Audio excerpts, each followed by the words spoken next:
Salut à tous, aujourd'hui on va répondre à une question géante. Comment naissent les énormes montagnes que tu vois, ces géants de pierre? Allez, c'est parti pour une aventure incroyable. Alors là, tu te dis sûrement, comment ça elles peuvent grandir? C'est vrai que ça a l'air un peu fou. On a l'impression qu'une montagne, ça ne bouge pas d'un poil. Mais en secret, c'est une toute autre histoire. C'est la vitesse à laquelle les montagnes comme les Alpes grandissent. Quelques millimètres, c'est rikiki, c'est à peine l'épaisseur de ton ongle. Mais bon, imagine ça. Chaque année, pendant des millions et de millions d'années, et bien à la fin, ça donne des montagnes gigantesques. Pour comprendre ce mystère, il ne faut pas regarder vers le ciel. Non.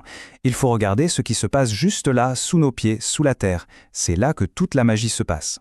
D'accord, alors imagine la Terre comme un gros œuf. La coquille, c'est ce qu'on appelle la croûte terrestre. Sauf que, cette coquille, elle est toute craquelée. Elle est faite d'énormes morceaux, un peu comme un puzzle géant. Et ces énormes pièces de puzzle, elles ont un nom, les plaques tectoniques. Et le truc le plus important à savoir, c'est qu'elles ne restent jamais immobiles. Elles bougent tout le temps, très très lentement, mais elles ne s'arrêtent jamais de bouger. Pour que tu comprennes bien, on va faire une petite expérience dans notre tête. Pense à un grand tapis posé sur le sol. Ce tapis, c'est notre croûte terrestre. Et le plus drôle, c'est que tu peux essayer toi-même à la maison. Allez, suis-moi. Prends quelques serviettes, elles représentent nos couches de roches. Pose une grosse boîte de chaque côté, et hop, voilà nos plaques tectoniques. Et maintenant, attention, pousse les deux boîtes l'une vers l'autre. Regarde, tu vois ce qui se passe? Les serviettes se plient, elles font des vagues, elles montent. Et ben voilà, tu viens de créer tes propres montagnes. Eh bien, c'est exactement ce qui se passe pour de vrai sous nos pieds. Quand deux plaques géantes se rencontrent et se poussent, la terre qui est coincée entre les deux n'a pas le choix. Elle est obligée de monter, de se plisser, et hop, ça donne une montagne.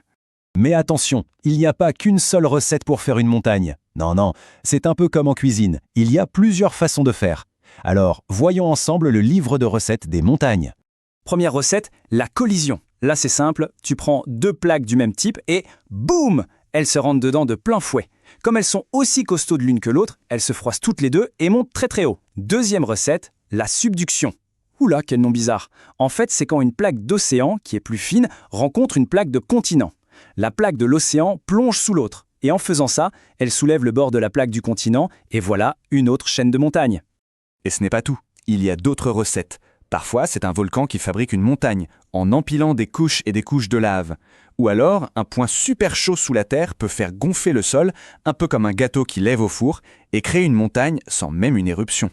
Et si tu veux vraiment impressionner tes amis ou tes parents, il y a un mot scientifique, un mot un peu magique pour dire la naissance des montagnes. Ce mot, c'est orogénèse. Pas mal, hein?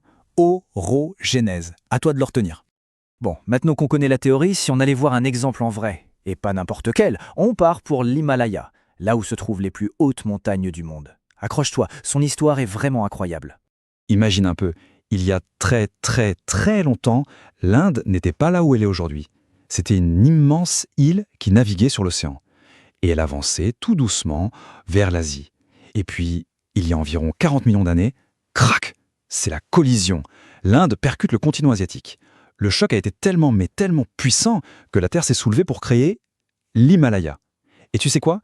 Le plus fou, c'est que l'Inde continue de pousser encore aujourd'hui, alors l'Himalaya continue de grandir. Tu pourrais croire que l'histoire s'arrête là. Une fois que la montagne est née, c'est fini. Eh bien, pas du tout. La vie d'une montagne ne fait que commencer. La vie d'une montagne, en fait, c'est un combat de géants. D'un côté, il y a les plaques tectoniques qui la poussent pour qu'elle soit toujours plus haute, et de l'autre, il y a le vent, la pluie, la neige, qui jour après jour essaie de la grignoter, de l'user. C'est la force de la terre contre la force d'érosion. C'est une belle phrase ça, non? Ça veut dire que même si une montagne a l'air super dure et froide à l'extérieur, tout au fond d'elle, il fait tellement chaud, il y a tellement de pression que la roche devient liquide. C'est du magma. Elle a comme un cœur de feu caché tout au fond.